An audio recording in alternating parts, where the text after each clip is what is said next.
Follow me around on my 29-hour layover and my first time in Seoul, Korea as an international flight attendant. I've been a flight attendant for about half a year now, and I've been to some amazing destinations, but I haven't recorded anything because it's quite an overwhelming job to start with, but I think I'm starting to get the hang of it, and I really want to make sure I don't forget any of these special memories.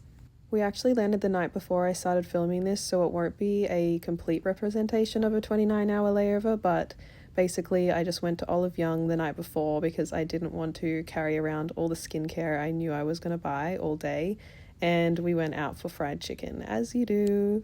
Luckily, the trains were super easy to work out, so I was able to get into the city pretty easily, and I just made sure to stop off and get a few snacks so I could start my day straight away.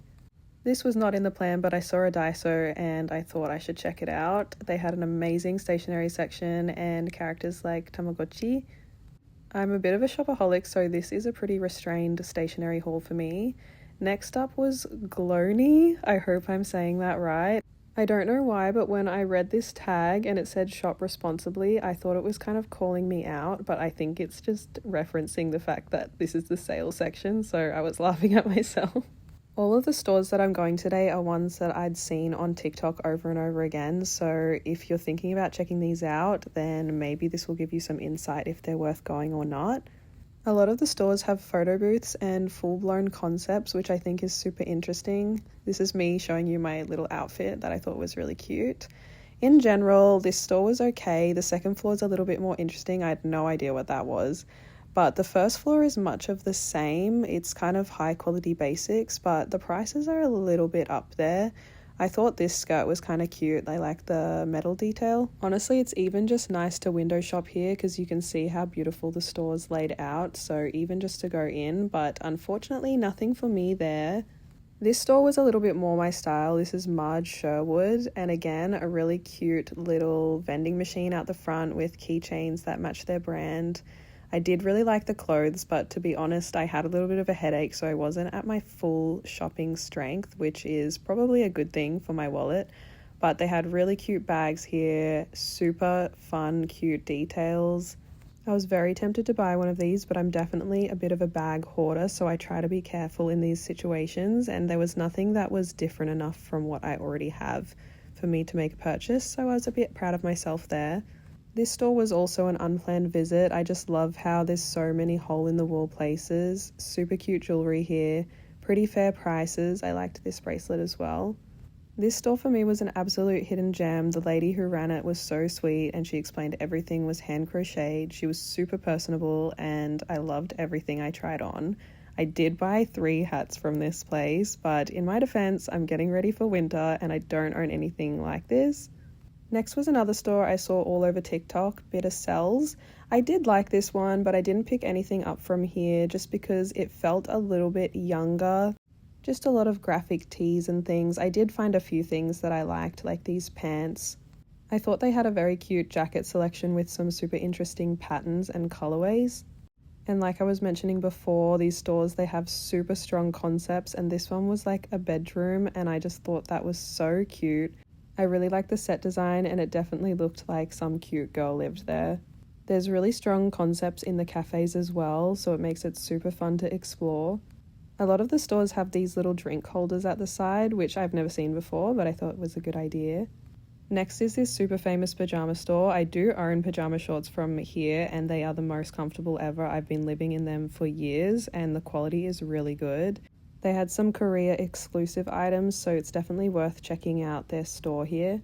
And they were not messing around with their displays, so it was super interesting to just go and have a look. Next on my list was Rockfish. I'd seen this mentioned a lot and it did not disappoint. As I said, I'm looking for some winter accessories, so this was the perfect place for me. I loved how there was all these sets and I ended up getting a scarf and glove set. The area I was in today was Seongsu, and I don't know if it's just this area, but oh my god, I felt like I was hiking the entire day. Next up is Open YY, another big recommendation. This is definitely quite a trendy store, and the prices are slightly up there, but not completely out of reach. I'm kind of regretting not getting this hat, so someone please just tell me it doesn't suit me so I can move on with my life, because I can't stop thinking about it. I was so focused on shopping that I completely forgot about all of my other needs, like drinking water. So, I had to pick up my old and faithful Pocari Sweat because it has electrolytes and I almost was dying. This was one of my favorite stores I went into. It's called PDF and it's a mixed media store, magazines, coffee table books, records. I have a magazine stand in my room and I was looking to add to it, so I didn't leave here empty-handed. This book is basically like Pinterest but pages.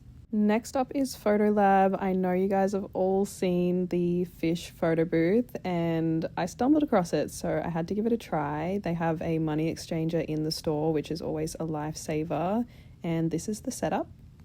I was feeling a little bit sorry for myself here when I tried to minus to one person and it wouldn't let me because you're meant to have friends when you do a photo booth, but that is solo traveling life sometimes. This photo booth is definitely a little bit of a challenge because obviously the fish are moving around and sometimes they get right in like the middle of the shot, so it makes everything else blurry. So I would recommend taking a few of each pose so you can pick which one actually worked out. There's a small amount of customization that you can do and then you are ready to print. This is the point in the day where I really should have called it because I had a 10-hour flight home, but because I'd never been in Korea before, I really wanted to push the boundaries. So I ended up getting on another bus. They are very easy to use, by the way, so don't be scared of the buses here. And it took me up a mountain. I did not expect that, but I was so happy that it did because I love seeing all of the autumn colors. I think by this stage I wasn't in Seongsu anymore. I'm not really sure where I ended up, but it was like a village on the side of a mountain and it was so pretty here. I came here for yet again another viral TikTok spot, rain report. Currently I live in Dubai, so I crave the rain like nothing else. Rainy weather is my absolute favorite and I miss it so much, and this cafe really hit the spot for me. The cake I had was so good and it was the perfect place to relax because I had been on my feet all day and I was wearing platform Doc Martens, and if you know it's not the best walking shoe. Again, I should have gone back to the hotel at this point, but I saw there was a really cute bookstore quite close to me that had a bunch of little zines. I would definitely recommend checking this one out. I just love flipping through all the little art books. It was super cute, but I didn't find anything I wanted to purchase, unfortunately. I'm so glad I went on this little mountain detour because I saw sunset on the top and it was the perfect view. It looks so pretty, but by this stage, it was definitely time to go back to the hotel room. It took me 2 whole hours to get back, so I was pretty wrecked at this stage, but I do have this layover in a week again. I'm so lucky this month with my roster, so if you have any recommendations, please let me know. Thank you!